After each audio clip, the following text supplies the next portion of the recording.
তোমরা যারা ভর্তি পরীক্ষার্থী আছো তোমরা পড়াশোনার ক্ষেত্রে দুইটা কাজ করতে পারো। প্রথমত একটা হচ্ছে তুমি আগের দিন যে পড়াটা পড়ছো পরের দিন গিয়ে সেই পড়াটা একবার হলেও রিভিশন দিবা। রিভিশন মানে কেমন রিভিশন? ধরো তোমাকে মুখস্থ করতে বলতেছে না, সাপোজ আগের দিন বা তার আগে যে টপিকগুলো পড়ছো ওই টপিকগুলো তার পরের দিন যখন নতুন পড়া শুরু করতে যাবে তুমি, তখন ওই টপিকগুলো জাস্ট একবার করে রিডিং পড়বা।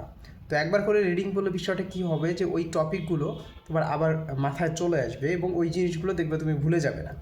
কিন্তু তুমি যদি এমন করো যে একটা টপিক অনেক আগে পড়ছো, ওই টপিকটা এরপরে আর কোনো সময় রিড আউট করো নাই বা হচ্ছে এরপরে কখনো রিডিংও পড়ো নাই, তো একটা সময় দেখবা যে তুমি ওই জিনিসগুলো কিন্তু ভুলে যাবে।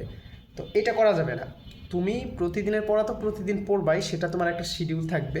পাশাপাশি তোমার যে আগের পড়াটা সেটা হচ্ছে তুমি একবার করে রিডিং পড়ে তারপরে নতুন পড়া শুরু করতে যাবে।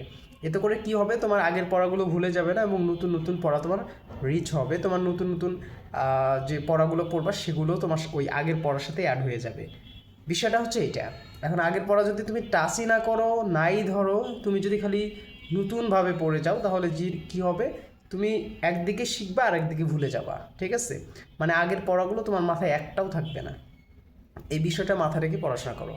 প্রতিদিন আগের পড়াটা একবার করে রিভিশন দিবা, মানে হচ্ছে রিডিং পড়বা। ঠিক আছে? Thank you.